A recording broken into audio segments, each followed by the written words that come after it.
ఇక ఆంధ్రప్రదేశ్లో తుఫాను ప్రభావం గురించిన బ్రేకింగ్ న్యూస్ ఇప్పుడు చూస్తున్నాం. ఏపీలో తుఫాను ప్రభావం నుంచి ప్రజలను రక్షించడానికి సర్వం సిద్ధం చేస్తోంది ఎన్డీఆర్ఎఫ్. మొత్తం 6 తుఫాను ప్రభావిత జిల్లాలుగా గుర్తించారు. ఈ జిల్లాలకు 30 మంది సిబ్బందితో కూడిన 6 బృందాలు తరలి వెళ్ళాయి. ఇంతకీ ఆ జిల్లాలు ఏంటో చూస్తే నెల్లూరు, శ్రీకాకుళం, కోనసీమ, కాకినాడ, పశ్చిమ గోదావరి, కృష్ణా జిల్లాలు. ఈ జిల్లాలు తుఫాను ప్రభావిత ప్రాంతాలలో ఉన్నాయి.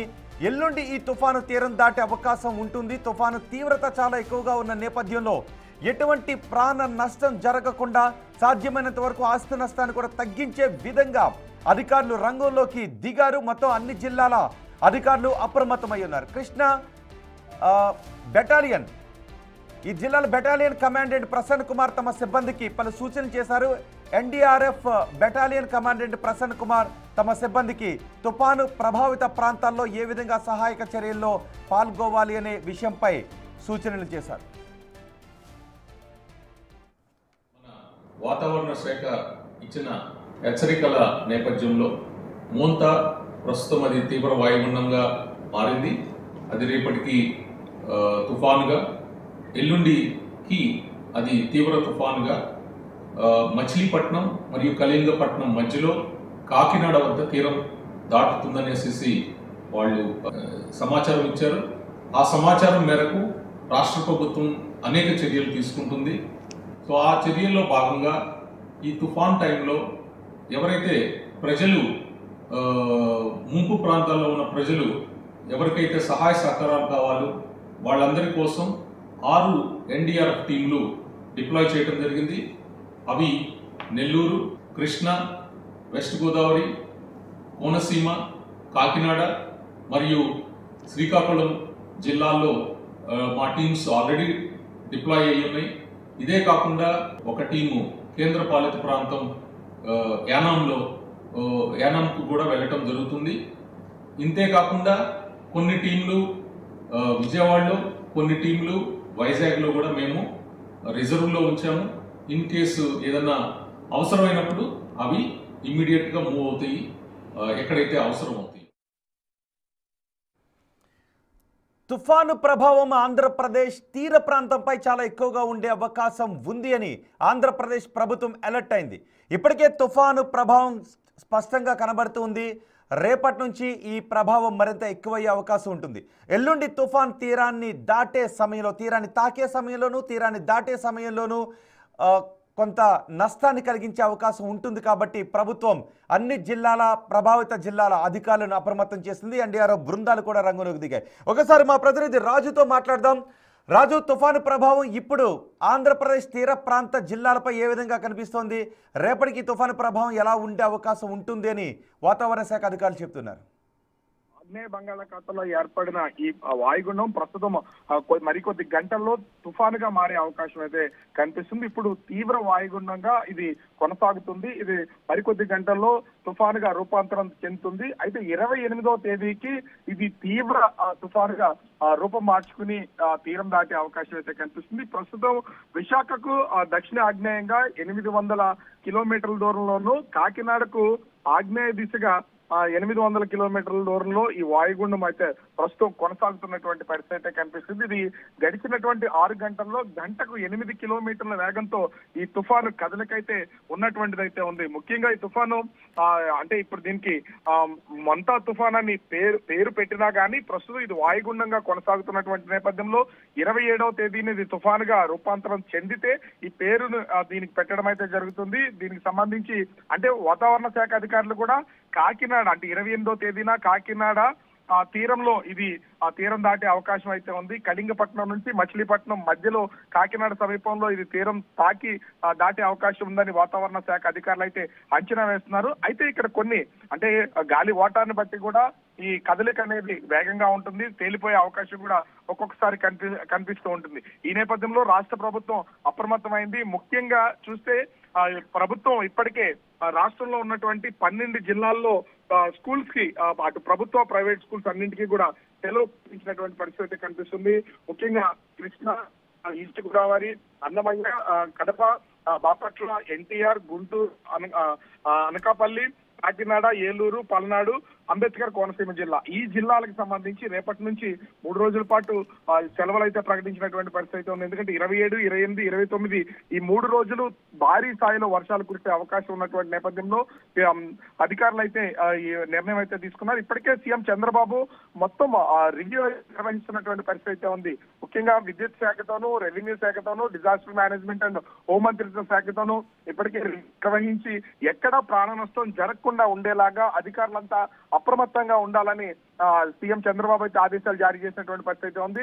డిజాస్టర్ మేనేజ్మెంట్ అండ్ హోంమంత్రిత్వ శాఖ సంబంధించి వంగలపూడి అనిత ఇప్పటికే అధికారులతో రివ్యూ నిర్వహించడంతో పాటు అటు అంబేద్కర్ కోనసీమ జిల్లా, కాకినాడ జిల్లా, అదేవిధంగా తూర్పు గోదావరి జిల్లా, పశ్చిమ గోదావరి జిల్లా ఈ జిల్లాలకు సంబంధించి ఎన్డీఆర్ఎఫ్ అండ్ ఎస్డీఆర్ఎఫ్ టీమ్స్ ని ఇప్పటికే అక్కడ మోహరిస్తున్నటువంటి పరిస్థితి ఉంది. రేపు మొత్తం అంతా కూడా రంగంలో దిగుతారు. ఎందుకంటే ఎప్పుడు ఏం జరుగుతుందో తెలియదు. ఇప్పటికీ తుఫాను ప్రభావంతో, ఈ వాయువుల ప్రభావంతో అక్కడ వర్షాల ప్రభావం ఏ విధంగా ఉంది, అలాగే సముద్రంలోకి మత్స్యకారులు ఎవరు వేటకు వెళ్ళొద్దు అని హెచ్చరికలు జారీ చేయటం, తగిన సూచనలు చేయడం లాంటివి కూడా చేస్తున్నారా? అంటే ముఖ్యంగా చూస్తే ఈ రోజు అంటే 26వ తేదీన వర్ష ప్రభావం అన్ని జిల్లాల్లోనూ, ఆంధ్రప్రదేశ్ లో ఉన్నటువంటి అన్ని జిల్లాల్లోనూ చాలా తక్కువగా ఉంటుందనేది ఈ రోజు వరకు చెప్పినటువంటిది అయితే ఉంది. అయితే రేపటి నుంచి ముఖ్యంగా చూస్తే అటు విశాఖపట్నం నుంచి తిరుపతి జిల్లా వరకు కూడా మొత్తం ఉన్నటువంటి ఈ సముద్ర తీర ప్రాంత కోస్టల్ బెల్ట్ లో ఉన్నటువంటి ప్రతి ఏరియాలోనూ దాదాపుగా 80 నుంచి 100 కిలోమీటర్ల వేగంతో ఈదురుగాలులు, అదేవిధంగా హెవీ రైన్స్ కురిసే అవకాశం ఉందని, అంటే చెదురుమదురుగా కాదు అనేక చోట్ల హెవీ రైన్స్ కురిసే అవకాశం ఉందని వాతావరణ శాఖ అధికారులు అయితే తెలియజేస్తున్నటువంటి పరిస్థితి అయితే ఉంది. అయితే వాతావరణ శాఖ అధికారులతో మాట్లాడినటువంటి సందర్భంలో కూడా ఎండలు ఎక్కువగా ఉన్నాయి, వర్షాలు ఎక్కడ పడట్లేదని క్వశ్చన్ చేసిన సమయంలో వాళ్ళు ఎండలు ఎంత ఎక్కువగా ఉంటే వర్షపాతం అంత ఎక్కువ నమోదయ్యే అవకాశం ఉంది. ఎందుకంటే అలల బీభత్సం కూడా సముద్రంలో ఎక్కువగా కనిపిస్తున్నటువంటి పరిస్థితి అయితే ఉంది. ఇది ఎక్స్పాండ్ అవుతుంది, ఉన్నటువంటి ప్లేస్ నుంచి ఎక్స్పాండ్ అవుతూ ఇది సుడులు తిరుగుతూ వస్తున్నటువంటి పరిస్థితి ఉంది. ఈ నేపథ్యంలోనే సముద్రం లోపల, సముద్ర తీరంలోనూ, సముద్రం బయట దాదాపుగా ఈ తుఫాను తీరం దాటే సమయంలోనూ రేపు కూడా 80 కిలోమీటర్ల నుంచి 110 కిలోమీటర్ల వేగంతో ఈదురుగాలు వీసే అవకాశం ఉన్నటువంటి నేపథ్యంలో మత్స్యకారులు ఎవరూ కూడా వేటకు వెళ్లొద్దని హెచ్చరికలు జారీ చేసినటువంటిది అయితే ఉంది. ఇప్పటికే అటు శ్రీకాకుళం నుంచి నెల్లూరు వరకు ఉన్నటువంటి సముద్ర తీర ప్రాంతంలో వేటకు వెళ్లే మత్స్యకారులంతా కూడా ఇప్పటికే జట్టీలకు పరిమితమైనటువంటి పరిస్థితి ఉంది. వాతావరణ శాఖ, భారత వాతావరణ శాఖ కూడా ఆంధ్రప్రదేశ్ సంబంధించినటువంటి మత్స్యకారులు ఇప్పటికే వేటకు వెళ్ళినట్టు వాళ్ళు ఉంటే వాళ్ళు ఉన్నటువంటి ప్రాంతంలోనే సముద్ర తీరానికి చేరుకోవాలని. ఎక్కువ ప్రభావం ఏ జిల్లాలపై ఉండే అవకాశం ఉంటుందని చెప్తున్నారు? ఎందుకంటే సోమవారం అర్ధరాత్రి దాటిన తర్వాత తీవ్ర తుఫాన్గా ఇది రూపాంతరం చెందుతుంది అని వాతావరణ శాఖ అధికారులు చెప్తున్నారు. సో ఎక్కువ ఎఫెక్ట్ ఏ జిల్లాలపై, పర్టికులర్ ఏ ప్రాంతంపై ఉండే అవకాశం ఉంటుంది? వర్షాల ప్రభావం చూస్తే మాత్రం ఖచ్చితంగా ఇది తీరం దాటే ఛాన్సెస్ ఎక్కువగా కాకినాడ జిల్లాకి సంబంధించి ఉంది. ఎందుకంటే అటు కాకినాడ జిల్లాలో ఇది తీరం దాటుతుందని చెప్తున్నారు. అయితే అది తుని, కోనసీమ ఈ రెండింటి మధ్యన దాటే అవకాశం ఉన్నది ఒక అంచనా వేస్తున్నటువంటి నేపథ్యంలో తుఫాను ప్రభావం ఖచ్చితంగా కాకినాడ జిల్లాకి, తూర్పు గోదావరి జిల్లాకి, అంబేద్కర్ కోనసీమ జిల్లాకి ఎక్కువగా ఉంటుంది. అయితే అధికారులు సూచిస్తున్న దాని ప్రకారం కళింగపట్నం నుంచి మచిలీపట్నం ఈ మధ్యలో ఉన్నటువంటి ప్రాంతంలో తుఫాను తీరం దాటే అవకాశం ఉంటుంది. కాబట్టి మొత్తం ఈ 3 జిల్లాలు అంటే కృష్ణా జిల్లా, అంబేద్కర్ కోనసీమ జిల్లా, పశ్చిమ గోదావరి జిల్లా, కాకినాడ జిల్లా, తూర్పు గోదావరి జిల్లా ఈ 4 జిల్లాలకు సంబంధించి దీని ప్రభావం ఎక్కువగా ఉంటుందని వాతావరణ శాఖ అధికారులు అయితే అంచనా వేస్తున్నటువంటి పరిస్థితి. రాజు, అంటే వాతావరణ శాఖ అధికారులు అంచనా ఏంటి? ఈ తుఫాను భారీ నష్టాన్ని మిగిల్చి ఒక పెను తుఫాన్ గా మారే అవకాశం ఉంటుందా, లేదు అంటే సాధారణ తుఫాన్ లాగానే తీరం దాటి గాలుల తీవ్రత, వర్ష ప్రభావాన్ని మిగిల్చి వెళ్ళిపోయే అవకాశం ఉంటుందా, లేదు హుదూద్ లాంటి తుఫాను ప్రభావాల మాదిరిగా మారే అవకాశం ఏమైనా ఉంటుందా?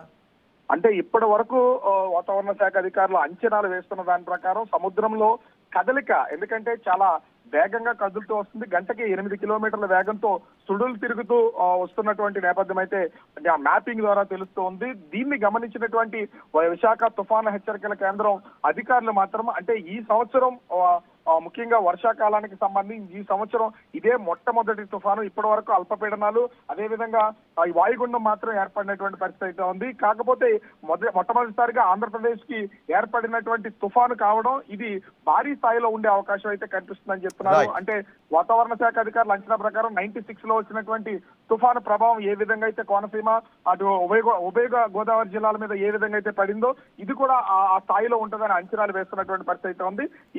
వీటన్నింటినీ ప్రభుత్వానికి తెలియజేసినటువంటి నేపథ్యంలో ఏపీ ప్రభుత్వం కూడా అన్ని శాఖలకు సంబంధించి సమన్వయం చేసి వాళ్ళు సిద్ధం చేస్తున్నటువంటి పరిస్థితి కనిపిస్తుంది. రైట్ రాజు, తుఫాన్ మంతా ఆంధ్రప్రదేశ్లో తీరం వైపు దూసుకొస్తూ ఉంది.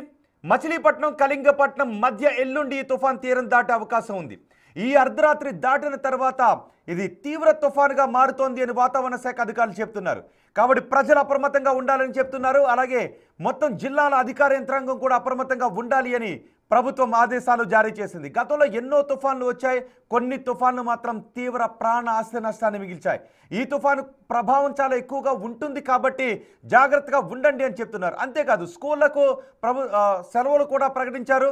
ప్రభుత్వ ఉద్యోగులందరూ సహాయక చర్యలు ఏదైనా అత్యవసర పరిస్థితుల్లో సహాయక చర్యలకు అందుబాటులో ఉండాలి అని ఆదేశాలు జారీ చేశారు. కాబట్టి ప్రజలు ఇళ్లకే పరిమితమై ఉంటే మంచిది అని అధికారులు చెప్తున్నారు. ఎటువంటి ప్రయాణాలు రేపు ఎల్లుండి పెట్టుకోకుండా ఉండటం బెటర్. తీవ్రమైన గాలులు వీచే అవకాశం ఉంటుంది.